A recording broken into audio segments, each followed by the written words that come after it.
సాధ్యం కాదు. చుట్టూ ఎంత మందిని రక్షణ పెట్టుకున్నా ఈశ్వర రక్షణ లేని వాడు పడిపోతాడు. ఏ రక్షణ తనకి బాహ్యంలో లేకపోయినా భగవంతుని యొక్క రక్షణ శక్తి ఉన్నవాడు ఎక్కడికి వెళ్ళినా రక్షింపబడతాడు. రాహుగ్రహం యొక్క లక్షణం పాప జీవనం వైపుకు తీసుకెడుతుంది. కానీ అమ్మవారి పాదములు ఎవరు పట్టుకున్నాడో వాడికి పాప జీవనానికి దూరంగా ఉంటాడు. ఎలా ఉంటాడు? కేతుగ్రహం దానికి ఉండేటటువంటి విశేష లక్షణాలు కొన్ని దానికి ఉన్నాయి. కానీ కేతువు కొన్ని చాలా గొప్ప గొప్ప లక్షణాలని జాతకునికి అనుగ్రహం చేస్తాడు. జ్యోతిష్యం రాబోయేటటువంటి విషయాల్ని గ్రహముల యొక్క గోచార రీత్యా లెక్కలు కట్టి చెప్తుంది. ఇలా జరగబోతోంది, ఇలా జరగబోతోంది అని చెప్తుంది. నేను మీకు పరమ యథార్థం మనవి చేస్తున్నాను. జ్యోతిష ఫలితం అందరి ఎడల నిజము కాదు.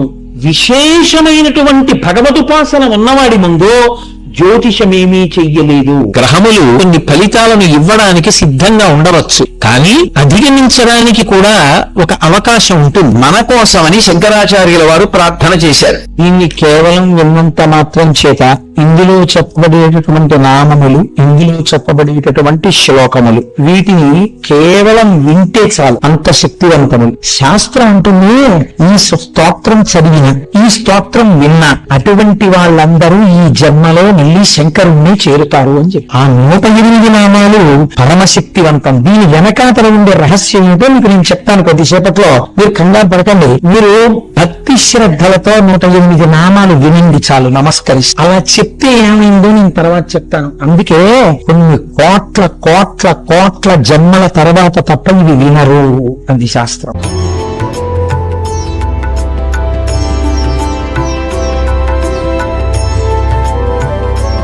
నవగ్రహములు కూడా శివభక్తి కలిగినటువంటి వాడిని ఏమి చెయ్యలేదు. ఎందుకంటే ఏదో ఫలితం ఇవ్వాలి కాబట్టి చాలా తక్కువ స్థాయిలో ఫలితం ఇచ్చి వెళ్ళిపోవాలి తప్ప శివానుగ్రహం కలిగిన వాణ్ణి, శివభక్తి తత్పరుడైన వాణ్ణి చెనకడం గ్రహాలకు కూడా సాధ్యం కాదు. నవగ్రహ కవచం కట్టుకుని ఉంటాడు. ఆయన్ని ముట్టుకుని అభిషేకం చెయ్యరు, ముట్టుకోకుండానే అభిషేకం. కాంచీపురంలో స్వామికి నీటితో అభిషేకం లేదు, పృథివీలింగం కనుక అక్కడ కేవలంగా పునుగు నూనెతోటే అభిషేకం. అలాగే శ్రీకాళహస్తిలో స్వామిని ముట్టుకుని అభిషేకం చేయరు, ముట్టుకోకుండానే అభిషేకం. పొరపాటున ఒకనొకప్పుడు ఒక అర్చకుడు వేలు తగిలితే చిటికిన వేలు బంగారం అయింది అని. కాబట్టి శ్రీకాళహస్తి అంత ప్రఖ్యాతమైన క్షేత్రం. పశ్చిమాన్ని శివుడు చూస్తాడు, తూర్పుని జ్ఞానప్రసూనాంబ చూస్తుంది, దక్షిణాన్ని దక్షిణామూర్తి చూస్తారు. అద్భుతమైనటువంటి దక్షిణామూర్తి. వీళ్ళు లోపలికి వెళుతుంటే ఎదురుకుంటా కనపడతారు స్వామి. ఉత్తరాన్ని పాతాళ గణపతి ఉంటారు. పాతాళ గణపతి అంటే మూలాధార చక్రంలో ఉండేటటువంటి గణపతి అని. కిందకి దిగితే దర్శనమిస్తారు. శ్రీకాళహస్తి ఒక్కచోటే ఇంత వైభవం మీకు కనపడుతుంది. 4 దిక్కుల శివ కుటుంబంలో 9 చూస్తూ ఉంటారు. అటువంటి శ్రీకాళహస్తి క్షేత్రంలో మీరు గమనించదగిన గమ్మత్తు ఇంకొకటి ఉంది. శ్రీకాళహస్తి అంతరాలయంలో శివలింగం ఉంటుంది. కొండ మీద శివుడు ఉండడు, కన్నప్ప ఉంటాడు. తన భక్తుడైన వాణ్ణి కొండ మీద కూర్చోబెట్టి పరమేశ్వరుడు కింద కూర్చున్నాడు. అంటే భక్తుడైన వాణ్ణి ఎంత నెత్తి మీద పెట్టుకుంటారో చూపించడానికి శ్రీకాళహస్తి ఒక నిదర్శనం. అంతటి భక్తి తత్పరత కలిగినటువంటి వ్యక్తులకి పంచభూతములు కూడా తన స్వభావమును మరిచిపోతాయంటున్నారు వాళ్ళ ధూర్జటి. ఆ భక్తి నీకుంటే ఎంత రక్షించగలదో. లోకంలో ఇది పరమ సత్యమని నువ్వు దేన్ని ఉదాహరణ చెప్తావో అది కూడా నీ యందు అలా ప్రవర్తించలేదు. నేను ఈ మాట అన్నప్పుడు కొంచెం ఉదాహరణ చెప్తే మీరు పట్టుకుంటారు. అగ్ని అని నేను అన్నాను అనుకోండి, వేడిగా ఉంటుంది. అంతేగాని అగ్ని అంటే అబ్బా చాలా చల్లగా ఉంటుందంటే ఎవరైనా అంటారా? ఎవరు అనరు. అగ్ని అంటే వేడిగా ఉంటుంది అంతే. విషం తినండి అన్నాను అనుకోండి, నీ మోహం చచ్చిపోతారు. విషం తిన్నా బతుకుతారు. అగ్నిని ముట్టుకున్నా చల్లగా ఉంటుంది. ఎవరికి? దూర్జటి అంటున్నాడు, పవి పుష్పంబగు అగ్ని మంచగు ఆకోపారం భూమిస్థలంబగు శత్రుం నతిమిత్రుడవు విషము దివ్యాహారమౌనెన్నగా అవనీ మండలి లోపలం శివ శివేచ్ఛాభాషణోల్లాసకి శివ నీ నామము సర్వవస్యకరమవు శ్రీకాళహస్తీశ్వర. శివ అందులో 3 మాటలు వేశారు. గమ్మత్తు ఏంటంటే శంకర భగవత్పాదులు చేశారు. శంకరాచార్యుల వారి ప్రభావం దూర్జటి మీద చాలా ఎక్కువ ఉంటుంది. ఆయన భజ గోవిందం భజ గోవిందం గోవిందం భజ మూఢమతే సంప్రాప్తే సన్నిహితే కాలే నహి నహి రక్షతి డుక్లుంకరణే అంటారు. 3 మాటలు గోవిందా గోవిందా గోవిందా అన్నారు ఆ శ్లోకంలో. 3 మాటలు అంటే సత్యం. ఏదైనా మా ఆవిడ మెళ్ళలో నేను 3 ముళ్ళు వేశానంటే సత్యం. నిన్ను నేను ధర్మేచ అర్థేచ కామేచ నా ధర్మపత్నిగా స్వీకరిస్తున్నాను అని. అలాగే 3 మాటలు ఆచమనం చేశాను అంటే స్థూల సూక్ష్మ కారణ దేహముల యందున్న తాపముల నివారణను నేను కోరుకున్నానని గుర్తు. 3 మాటలు ఏదైనా అన్నాను అంటే అది సత్యం. శాంతి శాంతి శాంతి అన్నానంటే శాంతి కోరుకున్నానని గుర్తు. సత్యమును ఆవిష్కరించడానికి 3 మార్లు అంటాం మనం ఏదైనా సనాతన ధర్మంలో. ఈ పద్యంలో కాళహస్తీశ్వర అని సంబోధనని మీరు పక్కన పెడితే 3 మాటలు శివనామం పడిపోయింది. అంటే ఇందులో ప్రతిపాదన చేసినటువంటి విషయం పరమ సత్యం. ఏమిటా ప్రతిపాదన? శివ శివేచ్ఛాభాషణోల్లాసకిల్ శివ నీ నామము సర్వవస్యకరమవు. 3 మాటలు శివనామం పడింది. ఇప్పుడు అప్పుడు అని కాదు, ఎప్పుడూ శివనామం అనుసరణి. ఎందుకని? ఈశ్వర ఇలా జరగాలని నేను అనుకుంటాను, కానీ అలా జరుగుతుందని ఎక్కడుంది? నిన్ననేగా నీకు చెప్పే ఈశ్వరుడు ఉన్నాడు, దురితమును దృష్టిలో పెట్టుకుని ఫలితం ఇస్తాడు. అలా జరగకూడదు, అంతా సుఖంగానే ఉండాలి, సంతోషంగా ఉండాలనుకుంటే ఎవరు దాన్ని అలా ఉంచగలిగిన వాడు? ఈశ్వరుడే. కాబట్టి సంతతము శివనామము కావాలి నీకు. శివ నీ నామము సర్వవస్యకరమవు శ్రీకాళహస్తీశ్వర. పొద్దున చేద్దాం, సాయంకాలం చేద్దాం, మధ్యాహ్నం కాదు, ఎప్పుడూ నీ నామం కావాలి. బతికున్నన్నాళ్ళు కావాలి, ఊపిరి ఉన్నన్నాళ్ళు కావాలి. ఈశ్వర ఎందుకు కావాలి? నీ నామం ఎంత గొప్పదో తెలుసా? ఈ పని చేసి పెడుతుంది, ఆ పని చేసి పెడుతుంది, ఇలా ఉద్ధరిస్తుంది, అలా ఉద్ధరిస్తుంది. ఈ మాటలు నేను చెప్పను శివ. అది ఏం చేయగలదో తెలుసా? పవి పుష్పం బగు వజ్రాయుధం పువ్వు అవుతుందయా. శివనామాన్ని నమ్ముకున్న వాడికి, శివభక్తి కలిగినటువంటి వాడికి వజ్రము పువ్వుగా మారుతుంది. అటువంటి కాళహస్తి క్షేత్రం. సరే, నేను ఇంక ఈ శ్రీకాళహస్తి వైభవము అని మొదలెట్టాను అనుకోండి, అలా వెళ్ళిపోవడం మొదలు పెడుతుంది ఇంకా ప్రసంగం. అందుకని కాళహస్తీశ్వర శతకం కదా అని చెప్పాలి. అందుకని శ్రీకాళహస్తి క్షేత్ర వైభవమునందు అత్యంత గొప్పగా పెనవేసుకుపోయిన మహానుభావుడు ఒకడున్నాడు. ఆయనే ధూర్జటి.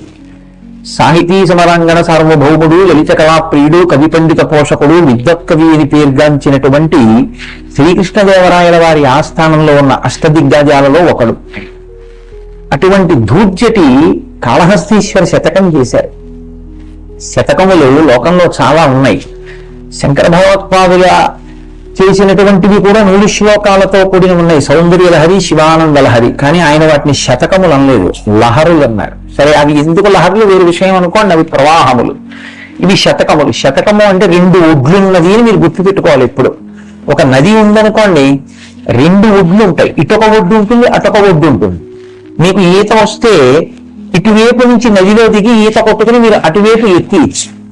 అలా ఎక్కేయగలిగి మీరు దాటగలిగితే అది 2 ఒడ్లుతో మీరు ఇటు నుంచి అటుకు వెళ్ళగలిగింది. ఒకసారి మీరు తెలిసి కాని తెలియక కాని కాలు పెడితే ఇక మీరు ఈదడం అన్నది లేకుండా, ఒడ్డు చేరడం అన్నది లేకుండా మిమ్మల్ని తన ప్రవాహంలో తీసుకెళ్ళిపోగలిగిన శక్తి ఉంటే లహరి. అది ఆనంద లహరి, శివానంద లహరి. శంకర భగవత్పాదులు అన్నారు, ఈ ఒడ్డు నుంచి ఆ ఒడ్డుకి వెళ్ళడానికి ఈత కొట్టేది కాదు, ఇందులో కాలు పెట్టి ఈడ్చుకో. ఎక్కడికి ఈడ్చుకుపోతుంది? కొట్టుకుపోయేవాడు ఏడుస్తాడు ప్రాణం కోసం, ఇందులో కొట్టుకుపోయేవాడు సంతోషంతో తేలిపోతాడు, అబ్బబ్బబ్బబ్బా అంటాడు. ఎందుకని? అది ఆనంద లహరి, శివానంద లహరి. అమృతత్వాన్ని పొందుతావు ఇందులో కాలు పెడితే. అందుకని ఆయన పేరు పెడితే అలా ఉంటుంది శంకర భగవత్పాదులు. రెండో దానికి అంబానంద లహరి అనలేదు ఆయన, సౌందర్య లహరి అన్నారు. సరే, మళ్ళీ ఇప్పుడు బాబా అందులో వెళ్ళి మళ్ళీ సౌందర్య లహరి ఇవన్నీ ఎందుకంటే అలా తీసి మళ్ళీ కాళహస్తీశ్వర శతకంలో వచ్చే ప్రయత్నం చేయండి. శతకములలో శ్రీకాళహస్తీశ్వర శతకమునకు ఒక ప్రత్యేకించి ప్రతిపత్తి ఉంది. ఎందుచేత నేను ఈ మాట అంటున్నానంటే, సాధారణంగా ఈశ్వరుని స్తోత్రం చేస్తారు. శ్రీకాళహస్తీశ్వర శతకం అటువంటిది కాదు. పూజ్యటి ఒకసారి కూర్చుని రచన చేసినట్లుగా మీకు అనిపించదు కాళహస్తీశ్వర శతకం చెప్తే. ఆయన అనేక సందర్భములలో ఆయనకి కష్టం వచ్చినప్పుడు, సుఖం వచ్చినప్పుడు, విసుగు వచ్చినప్పుడు, ఆయనకి బాధ కలిగినప్పుడు, సంతోషం వచ్చినప్పుడు, ఎన్ని రకాలైనటువంటి సందర్భాల్లోనూ ఆయన శివుడి దగ్గరికి వెళ్ళి మాట్లాడుతున్నాడు. ఇది చాలా చాలా గొప్ప గుణం. మనకి ఎలా ఉంటుందంటే, మన పూజా మందిరం అని ఉంటుంది, అక్కడికి వెళ్ళి మనంత నట చక్రవర్తులు, నట సామ్రాట్లు ఉండరు. ఎందుకు నేను ఈ మాట అంటున్నానంటే, ఆ అరగంటే భగవంతుడి దగ్గర నిజాయితీ, మిగిలిన 23.5 గంటలు మన ఇష్టం వచ్చినట్లే మనం ప్రవర్తిస్తాం. నిజంగా మళ్ళీ ఆ గడప దాటి లోపలికి వెళ్ళాలంటే సిగ్గుపడిపోవాలి. నిన్న నీ పనులు చేసి వాడు సర్వజ్ఞుడు, అన్నీ తెలుసు నేనేం చేశాను. నేను వెళ్ళి దీపం పెడితే కన్నిచ్చినందుకు ఏం చూశావు? నేను వెళ్ళి పువ్వు వేస్తే చెవులు ఇచ్చినందుకు ఏం విన్నావు? నిన్న అని అడుగుతాడే, నేనేం చెప్పను అన్న భయం ఉంటే పూజామందిరంలోకి వెళ్ళగానే ముందు ఏం చేస్తామంటే, ఈశ్వరా నిన్నను మళ్ళీ ఇలా చేశానయా అని ముందు క్షమార్పణ చెప్పుకుంటాం పూజ స్వీకరించమని. అది విగ్రహం అంటే గొడవ లేదు, మనం ఏం చేసినా ఒప్పుకుంటుంది. అది విగ్రహము అన్న భావన చేత విగ్రహమే కాదు, ఈశ్వరుడు అన్న భావన ఉంటే ప్రవర్తన సిద్ధపడుతుంది. అమ్మో ఎలా పెడతాను మళ్ళీ ఆయన దగ్గరికి, రేపు ఆయన ముఖం చూడగలనా, రేపు ఆయన దగ్గరికి వెళ్ళి పూజ చేయగలనా, ఆ భయం ఉందనుకోండి మీరు ఇవాళ తప్పు చేయలేరు. ఇవాళ తప్పు చేశారనుకోండి ఈశ్వరుడి దగ్గరికి వెళ్ళి చెప్పకుండా ఉండలేరు. ఇవాళ క్షమించమని అడిగారనుకోండి ఎన్నాళ్ళు అడుగుతారా, రోజు వెళ్ళి ఈశ్వర మళ్ళీ తప్పు చేశాను క్షమించనగలరా? ఓ రోజు అంటారు నేను ఆ తప్పు చెయ్యకుండా ఉండలేకపోతున్నాను, నన్ను ఈ బలహీనత నుంచి గట్టెక్కించు, నేను గెలవలేకపోతున్నాను అంటారు. అంటే ఇప్పుడు మీ బలహీనత ఏదో మీరు పట్టుకున్నారు, అది మీ బలంగా మారుతుంది. ఈశ్వరుడికి చెప్పుకుంటారు, అది నిజమైన పూజ. శ్రీకాళహస్తీశ్వర శతకంలో ధూర్జటి ప్రక్రియ. ఆయన రాజులు మత్తులు వారి సేవ నరకప్రాయంబు అన్నాడు ఒక పద్యంలో. కృష్ణదేవరాయలు గారు వినరా పద్యం? వింటారు. కాళహస్తీశ్వర శతకం రాశావుకి ధూర్జటి ఏది చెప్పు పద్యం అంటే, ఓ పద్యం మీ దగ్గర చెప్పేది కాదండి అని అనుకుంటారంటాడా? ఏది చెప్పంటే అష్టదిగ్గజాలు కాదు, నిండు సభలో లేచి నిలబడి రాజుల్ మత్తులు వారి సేవ నరకప్రాయంబు అని చదువుతాడు. చదివితే ఓ నేను పెట్టిన అన్నం తిని ఈ పద్యం రాశావు అని వీడి కుట్టుక కత్తిరించండి అని రాయలవారంటే సిద్ధపడున్నాడు ధూర్జటి. ఒకవేళ నా కుట్టుక దాని చేత కత్తిరింపబడితే కత్తిరింపబడుగాక. ఆయనకి ఏ కష్టపడిందో మనసు శివుడికి చెప్పుకున్నాడు, రాజుకి చెప్పుకోలేదు. నేను శివుడికి చెప్పుకున్నది నా నిజాయితీతో చెప్పుకున్నాను, నీ చెప్పుకున్నది నువ్వు అడిగావు నీకు చెప్పాను. నీకు బాధ అనిపిస్తే నా కుట్టుక కత్తిరిస్తే మళ్ళీ శివుడికే చెప్పుకుంటాను నా ఊపిరిపోయేమో. లోపల అంత కరడు కట్టిన భక్తి. అందుకే ఆయన ఏమీ దాచుకోలేదు. ఈ శరీరం అంతా కాయలు కాసిపోయింది, వేశ్యలు గిల్లితే అయినా నా కామం తీరలేదన్నాడు. రోషీరోజు కామినీ జనుల తారుణ్యూరు సౌఖ్యంబులం బాసీబాయద పుత్రమిత్రధన సంపద్భ్రాంతి వంచాలతల్ కోశీ కోయదు నామనంబకట నీకున్ ప్రీతిగా సక్రియలు చేసీ చేయదు దీని తుళ్ళన చవే శ్రీకాళహస్తీశ్వర అన్నాడు. ఎన్ని సందర్భాల్లో లోపలికి వెళ్ళి ఒక్కొక్క పద్యం చెప్తే ఆణిముత్యాలు. ఆలంచును మెడకట్టి దీనికి అపత్యశ్రేణి కల్పించి తద్బాలవ్రాతము నిచ్చిపుచ్చుకొను సంబంధంబు కావించి అంటాడు ఒక పద్యంలో. మహానుభావుడు ఏమనుభవించాడు రా జీవితాన్ని, ఎంత తాత్విక దర్శనం చేశాడనిపిస్తుంది. ఏ పద్యమైనా సరే ఒకే మూసలో ఉండదు కాళహస్తీశ్వర శతకం. అన్ని ఈశ్వరుణ్ణి ఏదో స్తోత్రం చేస్తున్నట్టు ఆయన వైభవాన్ని మెచ్చుకోవడం కోసం చేసినవి కావు. నిజాయితీతో ఏ రోజుకు ఆ రోజు శివుడి దగ్గరికి వెళ్ళి కూర్చుని ఆయన చెప్పుకున్నాడు. ఆ చెప్పుకున్నప్పుడు ఒక్కొక్క రోజు ఒక్కొక్క విషయం చెప్పుకున్నాడు. ఆ చెప్పుకున్నప్పుడు ఆయనలో ఉన్నటువంటి ఆనందం, బాధ అన్ని వ్యక్తమయ్యాయి. సంగీతంలో అన్నమయ్య కీర్తనలు ఎలా ఉంటాయో కాళహస్తీశ్వర శతకంలో ధూర్జటి చెప్పుకున్న బాధలు ఎలా ఉంటాయి. ఉన్నారు అటువంటి నిజాయితీ కలిగిన భక్తులు. నరసింహ శతకంలో నరసింహ శతక కథలా చెప్పుకున్నారు. ప్రత్యేకించి ధూర్జటి అత్యద్భుతం కాళహస్తీశ్వర శతకం. అందులో ఆయన ప్రత్యేకించి ఒక పద్యాన్ని చేస్తారు. వాళ్ళందరూ ప్రత్యేకించి సోమవారం కదా కాబట్టి అడుగు తిరిగి నేనేదో వేదిక మీదకి వచ్చే వరకు ఇది పెడదామని నేనేం అనుకుని రాను. ఎందుకంటే చెప్పేవాడిని నేనైతేగా, చెప్పించేవాడు ఒకడు ఉన్నాడు. పలికిడిది భాగవతమట పలికించు విభుండు రామభద్రుండట నే పలికిన భవహరమగునట పలికిన వీరుండు కాద పలుకదనేవా. 100 పద్యాల్లో ఒక పద్యమే పలికించడా నా తండ్రి నాతో. ఆ ధైర్యం. సోమవారం కదా పూనికనిస్తూ ఒక మాట అంటారు ధూర్జటి ఒక చోట. కవి పుష్పంబగు అగ్ని మంచగు ఆకోపారం భూమిస్థలంబగు శత్రుం అతిమిత్రుడవు విషము దివ్యాహారమౌ నిన్నగా అవనీ మండలి లోపలం శివ శివేచ్ఛాభాషణౌల్లాసకిన్ శివా నీ నామము సర్వవస్యకరమౌ శ్రీకాళహస్తీశ్వర అని పేరు ఆయన సంబోధించి చేశారు. జ్యోతిష్యము అన్న మాటకు అర్థం ఏమిటో తెలుసా అండి? జ్యోతిష్యము అంటే వేదమునకు ఉపాంగముగా అది ఎక్కడుంటుంది అని అడిగారు. అది నేత్రస్థానంలో ఉంటుంది. నేత్రస్థానం అంటే నేత్రం ఏం చేస్తుందండి? దూరంగా ఉన్నది చూస్తుంది, చూసి చెప్తుంది అదిగోనయ్యో అక్కడ దూరంగా అదిగో ఆ ట్యూబ్లైట్ వెలుగుతోందని చెప్తుంది. కన్నొక్కటే చూడగలదు దూరం. జ్యోతిష్యం ఉపాంగమై నేత్రస్థానంలో ఉంటుంది వేదానికి. కాబట్టి జ్యోతిష్యం ఏం చేస్తుందంటే దూరంగా రాబోయేటటువంటి విషయాల్ని గ్రహముల యొక్క గోచార రీత్యా లెక్కలు కట్టి చెప్తుంది. ఇలా జరగబోతోంది, ఇలా జరగబోతోంది అని చెప్తుంది. ఇలా జరగబోతోంది అని చెప్పగలిగినటువంటి ప్రజ్ఞ దేన్ని ఆధారం చేసుకుని నువ్వు చెప్తున్నావు? గోచారాన్ని బట్టి చెప్తావు. గ్రహములు ఆయా సమయములలో ఏ స్థానములో ఉన్నాయి, ఏ స్థానములతో ఉన్నటువంటి గ్రహములతో కూడి ఉన్నాయి, ఏ గ్రహములు ప్రధానమైనవి బలహీనంగా ఉన్నాయి, ఏవి బలంగా ఉన్నాయి, ఏవి ఏ స్థానాల్లో ఉన్నాయి, ఎలా కదులుతున్నాయి, ఎన్నాళ్ళు ఇలా కదులుతాయి, దీని గోచారం ఏమిటి, దీనికి ఏ ఫలితాలు వస్తాయి, నువ్వు రాశి చక్రాన్ని చూసి చెప్తున్నావు. కానీ ఇలా రాశి చక్రం చూసి చెప్పినటువంటి జ్యోతిష ఫలితం అందరి ఎడల నిజము కాదు అని చెప్పారు.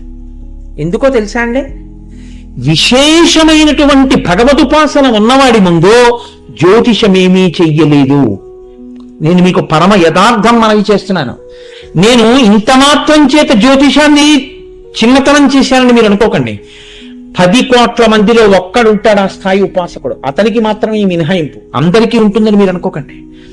నేను ఈ మాట అన్నాను కాబట్టి మీకు నేను ఒక ప్రయత్నం చేస్తాను దీన్ని మీకు చూపించడానికి. శ్రీకృష్ణదేవరాయల వారు దక్షిణ భారతదేశంలో విజయనగర సామ్రాజ్యాన్ని పరిపాలించారు. ఆయన తిమ్మరుసు ఇద్దరూ ఉన్నారు కాబట్టి రాజుగా మంత్రిగా ఎంతమంది శత్రువులు, ఎంతటి వ్యూహాలు వాళ్ళ ముందు పటాపంచలైపోయాయి. ఇటువంటి స్థితిలో కృష్ణదేవరాయల వారికి జాతకంలో కుహు యోగం వచ్చింది. ఆ కుహు యోగం వచ్చినప్పుడు చాలా ప్రమాదకరమైనటువంటి స్థితి ఏర్పడుతుంది. ఇప్పుడు రాయల వారికి ప్రమాదం వస్తే రాజ్యం కబళింపబడుతుంది. అది పరమ శక్తివంతమైన హైందవ సామ్రాజ్యం. ఆ హైందవ సామ్రాజ్యం కబళింపబడిందా, శత్రువులు బహమనీ సుల్తాన్లు, హైందవ సంస్కృతి నశించిపోతుంది. దక్షిణ భారతదేశంలో ఈ రాజ్యాన్ని బలవత్తరంగా ఉంచాలి. ఎలా ఉంచాలి? ఒక ఆయన ఆలోచించాడు, లెక్కలు కట్టాడు జ్యోతిషాన్ని. రాయల వారు వెళ్ళిపోయే సమయం వచ్చేస్తోంది గ్రహాల రీత్యా. ఇప్పుడు రాయల వారిని కాపాడాలి. ఎలా కాపాడతానన్నాడు. ఆయనే వ్యాసతీర్థులు దైత్యమత ప్రవర్తకాచార్యుల వారు. ఆయన విజయనగరం వెళ్లి రాయల వారిని పిలిచారు. ప్రమాదకరమైనటువంటి అత్యంత కీడితో కూడినటువంటి యోగం వస్తోంది. ఆ సమయంలో నువ్వు సింహాసనం మీద ఉండవద్దు. ఎవరు సింహాసనం మీద ఉంటే వాళ్ళకి ప్రమాదం. కాబట్టి నువ్వేం చేస్తావో తెలుసా? ఎవ్వరికీ తెలియకుండా, బయటికి వెళ్లకుండా నాకు పట్టాభిషేకం చేసేయన్నారు. కృష్ణదేవరాయల వారు ఆయన్ని నమ్మి తను సింహాసనం దిగిపోయి తన కిరీటం వ్యాసతీర్థుల వారికి పెట్టేసి ఆయన్ని సింహాసనం మీద కూర్చోబెట్టి విజయనగర సామ్రాజ్యానికి పట్టాభిషిక్తుడిని చేశారు. వేదమంత్రాలతో చేసేస్తారండి పట్టాభిషేకం. నేను చేయలేదండి అంటే కుదరదిహ. కాబట్టి పట్టాభిషేకం చేసేశారు. కుహు యోగం వస్తుండగా ఆ సింహాసనం మీద ఉన్నవాడి మించి పెడుతోంది. ఆ చక్రవర్తికి, ఆ మహారాజుకు వచ్చింది. ఇప్పుడు ఎవరున్నారు ఆ సింహాసనం మీద? వ్యాసతీర్థులు ఉన్నారు. ఆ పేరులో ఉన్న రాయలు తనకి కలుపుకున్నారు. వ్యాసరాయల వారు అయ్యారు. అప్పటి వరకు ఆయన పేరు వ్యాసతీర్థులే. ఆయన సింహాసనం మీద ఉండగా కుహు యోగం ఏమీ చేయలేకపోయింది. విజయనగరాన్ని కానీ వ్యాసతీర్థుల్ని కానీ ఏమీ చెయ్యలేక చేతులు కట్టుకుని వెళ్ళిపోయిన తర్వాత ఆ దుష్టమైన కాలం జారిపోయింది. కృష్ణదేవరాయ మళ్ళీ తీసేసుకో సింహాసనం అని కూర్చోపెట్టి మళ్ళీ కృష్ణదేవరాయల వారికి పట్టాభిషేకం చేశాడు వ్యాసరాయల వారు. ఆయనే మనకి వెంకటాచల క్షేత్రంలో స్వామి పుష్కరిణికి వెళ్ళేటప్పుడు, ఇవాళటి రోజున మీరు ఇలా పుష్కరిణికి వరాహస్వామి గుడికి వెళ్ళేటప్పుడు ఆ మలుపులో ఉన్నటువంటి ఎడం చేతి వైపు ఉన్న ఆంజనేయ స్వామి గుడిని ప్రతిష్ఠ చేసిన వారు వ్యాసరాయల వారే. ఆయనే ప్రతిష్ఠ చేశారు. అంత గొప్ప శక్తిని నిరూపించి చూపించారు లోకంలో. అమ్మవారి అనుగ్రహం అంటే మాటల కింద ఉండదండి. దాని ముందు ఇక మిగిలినవి లెక్క కట్టి ఫలితాలు ఇస్తాయని మీరు చెప్పడం కుదరదు. ఉపాసన శక్తి అలా ఉండగా, అమ్మవారి పాదములు అలా పట్టుకుని ఉండగా వాడికి రమ్మంటే రావడానికి కుదరదు. చంద్రశేఖరమాశ్రయే మమ కింకరిష్యతి వయ్యమహ అని అడిగాడు. ఏం చేయగలిగాడు యమధర్మరాజు గారు? అందుకే వక్షస్థానమంతకస్య కఠినాపస్మార సంవర్ధనం భూభృత్పర్యటనం నమచ్చురతిర కోటీర సంఘర్షణం కర్మేదం మృజలస్య తాపక పదస్కందస్య గౌరీపతే మచ్చేతోముని పాదుకా విహరణం శంభో సదాంగీకురు అని ప్రణిపాతం చేసేశారు శంకరాచార్యులు వారు ఆ ఘట్టానికి. అంత భక్తి, అంత పూనిక నీకుంటే నీ గ్రహములు కూడా ఏం చెయ్యలేక అలా చేతులు కట్టుకుని వెనక్కి వెళ్ళిపోతాయి ఫలితాలు ఇవ్వకుండా. అలా వెళ్ళిపోగలిగినంతటి శక్తి నీ ఎందు ఎక్కడి నుంచి వస్తోంది? ఆ శక్తి అమ్మవారు ఇస్తుంది. ఆ వాడి జోలికి వెళ్ళకంటుందంతే, పక్క నుంచి వెళ్ళిపోవలసింది. అంతటి శక్తి అమ్మవారి పాదములలోంచి వస్తోంది. ఆవిడ పాదములు పట్టుకుని ఉండగలిగావా, సామాన్యముగా ఇవ్వగలిగినటువంటి ఫలితములను గ్రహములు కూడా నీ యందు ఇయ్యలేవు. తారుమారవుతాయి ఫలితాలు, శుభాలిచ్చి వెళ్ళిపోవలసిందే. అది అమ్మవారి అనుగ్రహం అండి.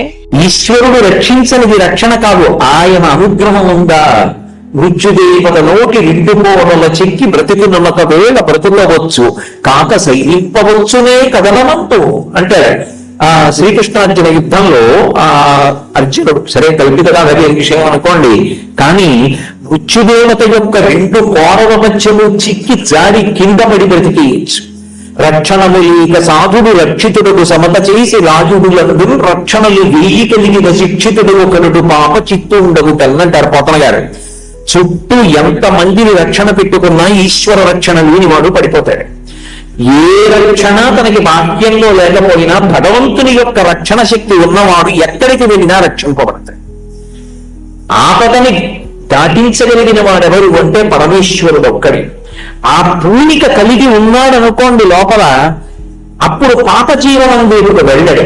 రాహుగ్రహం యొక్క లక్షణం పాప జీవనం వైపుకు తీసుకెడుతుంది. కానీ అమ్మవారి పాదములు ఎవరు పట్టుకున్నాడో వాడికి పాప జీవనానికి దూరంగా ఉంటాడు. ఎలా ఉంటాడు అదే మీరు కొంచెం జాగ్రత్తగా గమనించవలసి ఉంటుంది. పాప జీవనమును పరిశీలనం చేస్తాడు. ఎంత తప్పురా, ఎందుకు వచ్చిందిరా, మనకి ఏది కలిసి వస్తుందిరా, దీనివల్ల వద్దు, మనం అలాంటి పనులు చేయొద్దు, దానివల్ల ఈశ్వరానుగ్రహానికి దూరం అయిపోతాం. పరీక్షలో తట్టుకుని నిలబడతాడు. ఆ నిలబడగలిగిన శక్తి అమ్మవారి అనుగ్రహంగా వస్తుంది. ఆ చీకటిని ఆవిడ తొలగిస్తుంది. కేతుగ్రహం దానికి ఉండేటటువంటి విశేష లక్షణాలు కొన్ని దానికి ఉన్నాయి, కానీ కేతువు కొన్ని చాలా గొప్ప గొప్ప లక్షణాలని జాతకునికి అనుగ్రహం చేస్తాడు. ఆయన అనుగ్రహం చేత గొప్ప భక్తి కలుగుతుంది. ఆయన అనుగ్రహం చేత తీర్థయాత్ర ఎందు అనురక్తి కలుగుతుంది. చాలా గొప్ప వైరాగ్యం కలుగుతుంది. కేతుగ్రహంలో ఉండగా జాతకుని యొక్క జాతకం పూర్తి అయిపోతే ఒక్కొక్కచో మోక్షాన్ని కూడా ఇస్తాడు. కేతువు మోక్షమునకు వెళ్ళిపోయేటటువంటి వారి జాతకం కేతుగ్రహంలో పూర్తయితే ఆశ్చర్యపడవలసినటువంటి అవసరం ఏమి ఉండదు. కాబట్టి కేతువు వీటిని అనుగ్రహిస్తాడు. అందుకే కేతువు అన్న మాటని మూకశంకరులు అలాగే వాడేశారు. తమ కేతుమాత తవ చరణ పద్మో విజయతే. అమ్మవారి పాదములు పట్టుకున్న వారికి శాస్త్రమునందు అనురక్తి, గురువు గారి యందు భక్తి, ధర్మమునందు విశేషమైనటువంటి పూనిక, ఇటువంటివన్నీ కలుగుతాయి. ఏ వయస్సులో పూర్ణ వైరాగ్యం రావాలో ఆ వయస్సులో పూర్ణ వైరాగ్యం వస్తుంది. నేను అన్న మాట మీరు జాగ్రత్తగా పట్టుకున్నారో పట్టుకోలేదు. కోరికలు అని కొన్ని ఉంటాయి. అసలు కోరికలు ఉండకూడదు అని సిద్ధాంతం చేయడం కుదరదు. ఎందుకో చెప్పనా, అవసరములు కొన్ని ఉంటాయి. అవసరములు కోరికలలోకి రావు. ఆంతో జిజ్ఞాసురర్థార్థి జ్ఞానీచ భరతర్షభ అంటాడు గీతాచార్యుడు. అందుకే భగవద్గీతలో అవసరము ఏది ఉంటుందో అది కోరిక అని సిద్ధాంతం చేయకూడదు. ఇప్పుడు నేను ఉన్నాననుకోండి, నాకు ఆకలి ఇస్తుంది, ఆకలి ఇస్తే నేను అన్నం తినాలనుకుంటా, అది అవసరం. శరీరం నిలబడడానికి అన్నం అన్నది అవసరం. శరీరం నిలబడడానికి దాహం వేస్తే నీళ్లు పొయ్యడం అవసరం. శరీరాన్ని పడగొట్టకూడదు, తనంత తాను పడిపోవాలంటే శరీరం. దాన్ని పడగొట్టడం పాపం. దానికి అవసరాలు ఉంటాయి, అవసరాలను తీర్చాలి. అలాగే ఆశ్రమానికి అవసరాలు ఉంటాయి. బ్రహ్మచర్యాశ్రమం ఉందనుకోండి, దానికి అవసరం ఉంటుంది. ఏంటి అవసరం? ఏకాదశి వ్రతం చేయకూడదు, ఉపవాసం చేయకూడదు, గురువు గారి పాదాలు పట్టుకోవాలి, గురుపత్ని ఏ అన్నం పెట్టిందో ఆ అన్నం తినాలి, ఎప్పుడూ గురువు గారి శుశ్రూష చేయాలి, గురువు గారి దగ్గర జీవితాంతం పనికొచ్చేటటువంటి శాస్త్రాన్ని చదువుకోవాలి. ఆ ఆశ్రమానికి అది అవసరం. అప్పుడు నాకు గురు భక్తి నిలబడుగాక, నాకు శాస్త్రమునందు అనురక్తి ఏర్పడుగాక, నాకు ఈ విషయాలన్నీ జ్ఞాపకం ఉండుగాక అని మీరు కోరుకున్నారనుకున్నప్పుడు అది కోరిక కిందకి రాదు. కొంతకాలం అయిపోయింది. భారతీయ ధర్మానికి ఉన్న గొప్పతనం అక్కడుంది. మనస్సు యందు కామము పటమరిస్తుంది, మీరు ఆఫ్ చేయలేదు. దానికి లింగ వివక్ష తెలుస్తుంది. పురుష శరీరం స్త్రీ శరీరంతో సంగమాన్ని కోరుతుంది, స్త్రీ శరీరం పురుష శరీరంతో సంగమాన్ని కోరుతుంది. ఇప్పుడు మనస్సు యొక్క కామము పటమరిస్తే మీరు బలవంతంగా దాన్ని తొక్కే ప్రయత్నం చేశారనుకోండి, ఇంద్రియాన్ని బలిష్టాని నియుక్తాని మానద అపక్వస్య ప్రకుర్వంతి వికారాం స్థానదేకచ అంటారు వ్యాసుడు దేవి భాగవతంలో. త్రాచుపావుని మీరు అలా వచ్చేస్తోందనుకోండి, మీరు కంగారు పడిపోయి గంతులేయడంలో త్రాచుపావు యొక్క పడగ మీద కాలేసి తొక్కారు. ఇప్పుడు మీ కాలు కింద త్రాచుపావు ఉంది, అది మిమ్మల్ని ఏం చేయలేదు, పడగెత్తలేదు, కానీ దాని తోట కదిపి వచ్చి మీ కాలు చుట్టుకుంటూ ఉంటుంది. ఇప్పుడు త్రాచుపావు నా కాలు కింద ఉంది, అది నన్ను కరవలేదు అని చెప్పి మీరు ధైర్యంగా నిలబడి మాట్లాడగలరా? మీకు ఎంత తొందరగా కాలు తీసి ఎక్కడి నుంచి వెళ్ళిపోదామా అని ఉంటుంది, కాలు ఎప్పుడు తీస్తాడా అని పావు చూస్తూ ఉంటుంది. బలవంతంగా కామాన్ని నిగ్రహిస్తే అలాగే కాటు వేస్తుంది. అలా బలవంతంగా కామాన్ని నిగ్రహించడం అందరికీ సాధ్యం కాదు. ఎవరో కారణజన్ములు పుట్టుకతో వెలుస్తారు. చంద్రశేఖరేంద్ర సరస్వతి మహాస్వామి వారు, శంకర భగవత్పాదాచార్య స్వామి వారు, శృంగగిరి పీఠాధిపత్యం వహించిన చంద్రశేఖర భారతీ స్వామి వారు, ఇప్పుడు పీఠాధిపత్యంలో ఉన్నటువంటి భారతీ తీర్థ మహాస్వామి వారు, అటువంటి కారణజన్ములైన వారు ఎవరో ఉంటారు. మిగిలినటువంటి వాళ్ళు 1,99,99,999 మంది మనసు నందు కామము పటమరిస్తుంది. ఆ కామమును ధర్మంతో ముడివేసేస్తారు. ధర్మంతో ముడివేసేశారనుకోండి, అందుకే కామపత్ని కాదు ధర్మపత్ని. ఇప్పుడు ఆమె ధర్మమునకు ఆలంబం. యజ్ఞం చేయడానికి ఆమె ఉండాలి, యాగం చేయడానికి ఆమె ఉండాలి, ఆమె వలన సంతానమును పొందుతారు. ఇప్పుడు వివాహం ఎందుకు చేసుకోవాలి? కోరిక కాదు, అవసరం. ఇది గుర్తించాలి. సనాతన ధర్మంలో ఆశ్రమం మారాడు, గృహస్థాశ్రమంలోకి వెళ్ళాడు, అప్పుడు అది అవసరం. కోరిక అమృతాన్ని అవసరము. ధర్మంతో ముడి వేయాలి కామాన్ని. ఇప్పుడు సంతానం కలిగింది, ఆ పిల్లలు 10 కాలాలు బాగుండాలి, ఆయుష్మంతులై ఉండాలి, వాళ్ళ ఆరోగ్యం దెబ్బతినకూడదు, వాళ్ళు బాగుంటారని తండ్రి కోరుకోవాలి. అలా కోరుకోవడం అవసరం. నా కూతురికి ఒక ఇబ్బంది వచ్చింది అనుకోండి, చిన్నతనంలో ఆ కూతురికి వచ్చిన ఇబ్బంది నుంచి అది బయటపడాలని నేను కోరుకోవాలి. అలా కోరుకోవడం అవసరం. అప్పుడు కామంగా, అది కోరిక కాదు.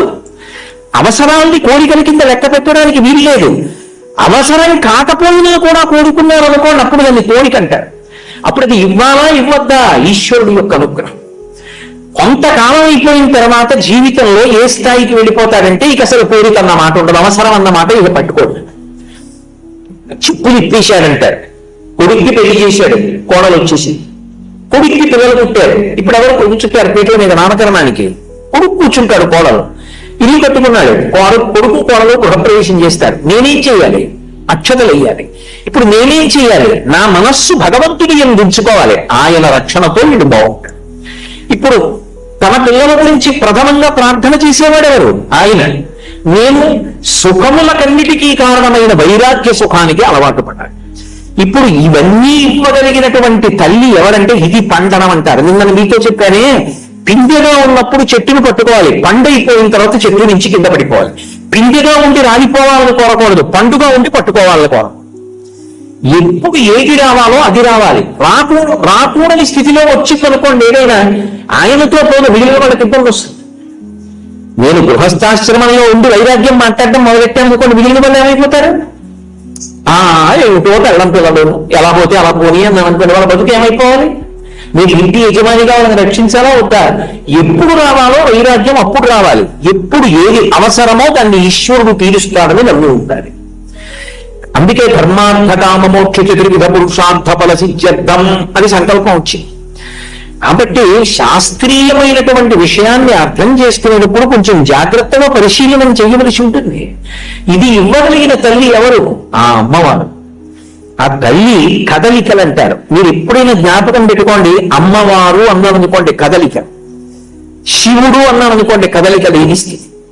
కదలికలన్నీ ఎక్కడికి తీసుకెడతాయంటే కదలికలు లేని స్థితికి తీసుకెడతాయి. కదలిక లేకుండా కదలిక లేని స్థితి ఉండదు. కదలికలు ధర్మం, కదలకుండా ఉండడం శివుడు. కదలిక లేకపోతే అసలు కదలకుండా ఉన్న అందం మీకు తెలియదు. మీరు పట్టుకున్నారు లేదు. మీకు ఒక ఉదాహరణ చెప్తాను. చెరువు ఉంది, అందులో అలలు లేవు, ఇక్కడ అద్దంలా ఉంటుంది, లోపల ఉన్న ఎండు ఆకు కూడా కనిపిస్తుంది. ఇప్పుడు పైనుంచి ఓ చిన్న పిండి కింద పడింది, చిన్న తరంగాలు వస్తాయి, కదలికలు వచ్చాయి. ఈ కదలికలన్నీ ఎక్కడ ఆగిపోతాయి? చెరువులోనే ఆగిపోతాయి. ధర్మమును పట్టుకుని కదిలినటువంటి కదలికలన్నీ అమ్మవారు. అందుకే ధర్మిణి, ధర్మవర్ధిని. కదలికలన్నీ ధర్మాన్ని పట్టుకుని కదలాలి. ధర్మము నిరంతరము మారిపోతుంది. దేశమునందు మారుతుంది, కాలమునందు మారుతుంది, వర్ణమును బట్టి మారుతుంది, ఆశ్రమాన్ని బట్టి మారుతుంది. ఒక ఊళ్ళో ధర్మం ఇంకో ఊళ్ళో ఉండదు. నా ఇంట్లో ఉన్నాననుకోండి, నేను పూజ సక్రమంగా చెయ్యాలి. పై ఊరు వచ్చాననుకోండి, నేను చేసే పూజలో 10వ వంతు చేస్తే చాలు. సంధ్యావందనం నేను ఈ ఊళ్ళో ఉన్నా చెయ్యాలి. కాలమునందు ఉంటుంది, ప్రాతకాలం సంధ్యావందనం చేయాలి, ఉత్తర సంధ్యావందనం చేయాలి. కాలమును బట్టి ధర్మం, వర్ణమును బట్టి ధర్మం. ఏ వర్ణం వాళ్ళు ఏం చెయ్యాలో అది చేస్తే చాలు. అంతేకాని వాడు చేసింది నేను చెయ్యలేదు కాబట్టి వాడు చేరిన చోటికి నేను చేరననుకోవడం తప్పు. చేరిపోతాడు. మహాభారతం ఆదిపర్వం సభాపర్వం నిరూపణం చేస్తే గాని ధర్మవ్యాధుడు మాంసం అమ్ముతూ అంత జ్ఞానాన్ని పొందలేదు. మహాభారతంలో ఎవరికి చెప్పిన ధర్మం వారు పాటిస్తే చాలు, అందరూ అక్కడికే చేరుకుంటారు. అందరినీ ఒక గాట కట్టి ఇది చెయ్యని ఎలా చెప్తావు? ఒక రైతు ఉన్నాడు, తెల్లవారుజామున 3 గంటలకి ఆకాశంలో మెరిసి వర్షం పడుతుంటే ఆరుగాలను సేవించి నాగలి పట్టుకుని పొలం తున్నడానికి ఎడతాడు. నువ్వు సంధ్యావందనం చేయలేదు కాబట్టి నీకు పాపం ఖాతాలో వేస్తానంటే నీకు అన్నం ఎక్కడి నుంచి వస్తుంది? ఎవరికి ఎంత సదుపాయం కల్పించాలో అంత సదుపాయాన్ని శాస్త్రం కల్పిస్తూ ఉంటుంది. అందుకు ధర్మం మారుతుంది వర్ణాన్ని బట్టి. ఆశ్రమం, బ్రహ్మచారికి ఉన్న ధర్మం గృహస్థుకు ఉండదు.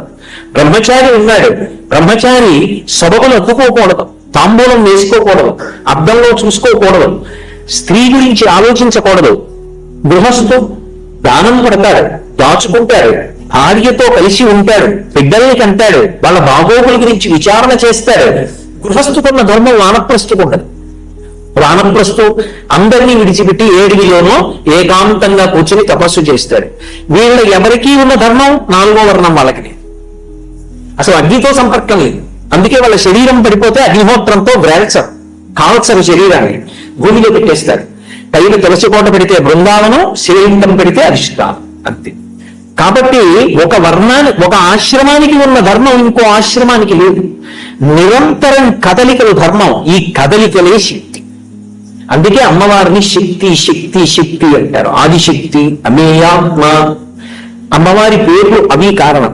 ఈ కదలికలు ధర్మాన్ని పట్టుకుని కదలగా చిట్ట చివరికి ఏ కదలిక లేకుండా తలలో తాను రమిస్తూ కూర్చుంటాడు. ఆత్మని ఇక్కడే అనుభవిస్తూ ఆనందాన్ని. అది శివుడు.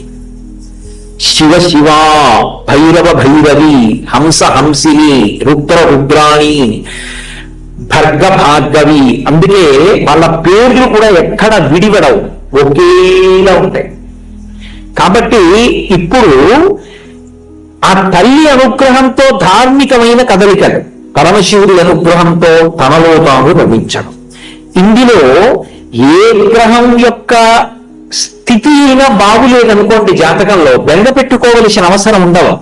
ప్రతిరోజు ఈ శ్లోకాన్ని పట్టుకుని ఒక్కసారి ఆ కాత్యాయని పరదేవతయే కామాక్షియే లలితా పరాభట్టారి కానీ తత్వతః వీటి స్థానం ఒకలాగే ఉంటుందని, అవి పరబ్రహ్మ స్వరూపాలని వాటి తత్వం గురించి చెప్పి ఉన్నాను. ఒక్కసారి ఆ పాదముల వంక చూసి నమస్కారం చేశారనుకోండి, 9 గ్రహాలు ఎలా అన్వయం అవుతున్నాయి అన్నది జ్ఞాపకం తెచ్చుకొని అమ్మవారి పాదముల వంక చూసి ఒక్క నమస్కారం చేశారనుకోండి, ఇప్పుడు అమ్మవారు ఏం చేస్తుంది? ఏ గ్రహముల యొక్క అనుగ్రహము చేత మీకు శుభములు జరుగుతాయో వాటిని ప్రోత్సహిస్తుంది, ఫలితాలిమ్మని. ఏ గ్రహముల యొక్క ఫలితము వలన మీరు బాధపడతారో వాటిని అటువంటి ఫలితములు ఇవ్వవద్దు అని శాస్త్రం. ప్రభుత్వం అదే, మీరు ఒకటి బాగా గుర్తుపెట్టుకోవాలి. ప్రభుత్వంలోనే రేషన్ కార్డు ఇవ్వడానికి తాలూకా ఆఫీస్ ఉంది, ప్రభుత్వమే గ్రంథాలయం పెట్టింది, ప్రభుత్వమే వైద్యశాల పెట్టింది, ప్రభుత్వమే కారాగారం పెట్టింది, ప్రభుత్వమే న్యాయస్థానం పెట్టింది. కానీ మీ ఇంట్లో దొంగలు పెడితే రక్షణ పట్టుల దగ్గరికి వెళ్ళాలి. మీకు రేషన్ కార్డు కావాలంటే తాలూకా ఆఫీస్కి వెళ్ళాలి. అన్ని ప్రభుత్వమే కదండి, ఆంధ్రప్రదేశ్ ప్రభుత్వ కార్యాలయమో అనే కదా ఉంది. అందుకని రేషన్ కార్డు కోసం రక్షణ పట్టుల దగ్గరికి వెళ్తానంటే వాళ్ళు ఇవ్వరు. ఎవరికి ఉంటే శాఖ వాళ్ళకు ఉంటుంది. కానీ ప్రభుత్వము శాసకత్వంతో ఉంటుంది. అవసరం ఏంటనుకోండి, ఒక అధికారాన్ని మించి ఇంకొక అధికారాన్ని చలాయించేటటువంటి స్థితి కూడా ఇస్తారు. కలెక్టర్ అండ్ మెజిస్ట్రేట్ అంటున్నారా అంటలేదు, ఆయనే కలెక్టర్, ఆయనే మెజిస్ట్రేట్, ఆయన తీర్పు ఇవ్వగలరు అవసరమైతే. ప్రభుత్వం ఇవ్వగలదు ఆ అధికారాన్ని. అలా ప్రభుత్వము కాత్యాయని, గ్రహములు ఆవిడ వంక చూసి ఆవిడ ఇమ్మన్న ఫలితాలు ఇస్తూ ఉంటాయి. గత జన్మలలో చేసిన పాపపుణ్యాలను అనుసరించి ఇస్తాయి. వాడు పరమ భాగవతోత్తముడై ఉన్నాడు, ఈ జన్మలో నన్ను నమ్మి బతుకుతున్నాడు, వాడికి అంత కష్టపెట్టడు, వాడు కన్నీరు పెట్టుకుంటే నేను చూడలేను. వాడు మళ్ళీ నా వంక తిరిగి అమ్మా అని పిలుస్తాడు. నేను వాడి ఏడుపు చూడలేను, ఇవ్వకంత కష్టం, వాడు తట్టుకునేటట్టు ఇయ్యడు. కాబట్టి ఇప్పుడు ఈశ్వరత్వం ఎక్కడున్నది? అమ్మవారిలో ఉన్నది. కాబట్టి అమ్మవారి పాదములలో గ్రహముల యొక్క సంచారాన్ని మీరు దర్శనం చేసి ఈ శ్లోకంతో నమస్కారం చేయడానికి అలవాటు పడ్డారనుకోండి, దధానో భాస్వత్త అమృత నిలయో లోహితవపు వినమ్రాణం సౌంద్యో గురురపి కవిత్వం చ కలయం గతౌ మందో గంగాధర మహిషి కామాక్షి భజతాం తమత్కేతుర్మాతః తవ చరణ పద్మో విజయతే. మూకశంకరుడు జాతికి పెట్టినటువంటి అద్భుతమైన భిక్ష. నోరు లేని వారి నుండి అమ్మవారే మాట్లాడింది. అంటే అమ్మవారే అనుగ్రహించింది. ఈ శ్లోకంతో నాకు నమస్కారం చెయ్యండిరా, గ్రహగతుల గురించి బెంగపెట్టుకోక్కర్లేదు. నన్ను నమ్మి ఉండగా మిమ్మల్ని ఎవ్వరూ చెనకలేదు, నేను కాపాడుకుంటాను మిమ్మల్ని ఆ తల్లి రక్షించింది. రక్షణ శక్తిగా ఆమెది మారుపేరు. ఒక క్షణం ఆవిడ ఆలస్యం చెయ్యదు. ఎందుకంటే అమ్మ పరబ్రహ్మాన్ని స్త్రీ రూపంగా భావన చేసినప్పుడు అమ్మవారుగా నిలబడుతుంది. ఆవిడ రాశీభూతమైన కారుణ్యమవుతుంది. అందుకే ఆగదు. శాకంభరీ స్వరూపం అంత గొప్పదిగా ప్రస్తుతి చేయబడడానికి కారణం అదే. దుర్గముడు అని ఒక రాక్షసుడు బయలుదేరి విచిత్రమైన కోరిక కోరాడు తపస్సు చేసి బ్రహ్మగారు ప్రత్యక్షమైనప్పుడు.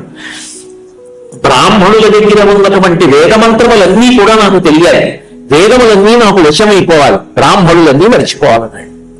తథాస్తు అన్నాడు బ్రహ్మగారు. అందరూ మంత్రాలు మర్చిపోయారు. ఇక సంధ్యావందనం లేదు, యజ్ఞం లేదు, యాగం లేదు, పూజ లేదు, ఏమీ లేదు. యజ్ఞయాగాది క్రతువులు లేకపోతే స్వాహాకారంతో దేవతలకు వెళ్ళలేదనుకోండి హవిస్సు, దేవతలు ఆగ్రహిస్తే వాళ్ళు వర్షం కురిపించారు. వర్షం కురిపించలేదనుకోండి భూమి మీద పంట పండదు. పంట పండలేదనుకోండి 2 కాళ్ళు కలిగినటువంటి ప్రాణులు కానీ 4 కాళ్ళు కలిగినటువంటి ప్రాణులు కానీ సంతోషంగా ఉండలేదు. ఇప్పుడు లోకంలో ఆకలి ఎక్కువైపోయింది. ఇంతమంది బాధపడుతుంటే సంతోషించడం రాక్షసాక్షం. అందుకని దుర్గముడు సంతోషిస్తున్నాడు. ఓ యజ్ఞం చేసి అమ్మవారిని పిలుద్దామంటే వాళ్ళకి వేదమంత్రాలన్నీ మరుపుకు వచ్చేసాయి, ఏమి జ్ఞాపకం లేదు, ఏం చెయ్యాలో అర్థం కాలేదు. ఇన్ని లక్షల మంది పీనుగుల పెద్ద పెద్ద పర్వతాల్లో పడిపోతున్నారు. హిమవత్పర్వత ప్రాంతానికి వెళ్ళి అమ్మవారిని స్తోత్రం చేశారు, అమ్మ కనపడమని. ఆవిడ తథాస్తు అని ఎప్పుడో వర్షం కురిపిస్తాను, ఇంకా మొక్కలు మొలుస్తాయి, చెట్లు పెరుగుతాయి, కాయలు కాస్తాయి, పళ్ళు పండుతాయి, పంటలు పండుతాయి, మీరు తిందురు కానీ అప్పుడు వర్షం వస్తుంది, నీరు వస్తుంది, తాము పెడతానంటే ఇలాగా ఎంతమంది పడిపోతారు. అందుకే ఆవిడ శాకంభరిగా వచ్చింది.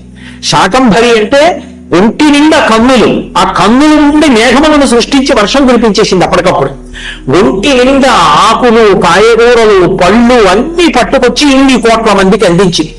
అందుకే ఇప్పటికీ విజయవాడలో కనకదుర్గమ్మని ఇతర దేవస్థానాల్లోనూ అమ్మవారిని శాకంభరిగా అలంకారం చేస్తే వర్షం పడుతుంది. అందుకే అప్పటికప్పుడు అన్నం పెట్టే తల్లి. అందుకే కనకధారా స్తోత్రం చేస్తే శంకరాచార్యుల వారు కేవలం సరస్వతీదేవిని, లక్ష్మీదేవిని, పార్వతీదేవిని మాత్రమే పిలవలేదు. పేద బ్రాహ్మణి అన్నం లేదు లోపల, ఉన్న ఉసిరికాయ ఒక్కటి నాకు ఇచ్చేసి ఇది ద్వాదశినాడు ఉపవాసం పాలన చేయాలి, ఆ ఉపవాసం వ్రతాన్ని విరమణ చెయ్యాలంటే ఉన్న ఉసిరికాయ ఒకటి నాకు ఇచ్చేసింది, అన్నం లేదు ఆవిడికి.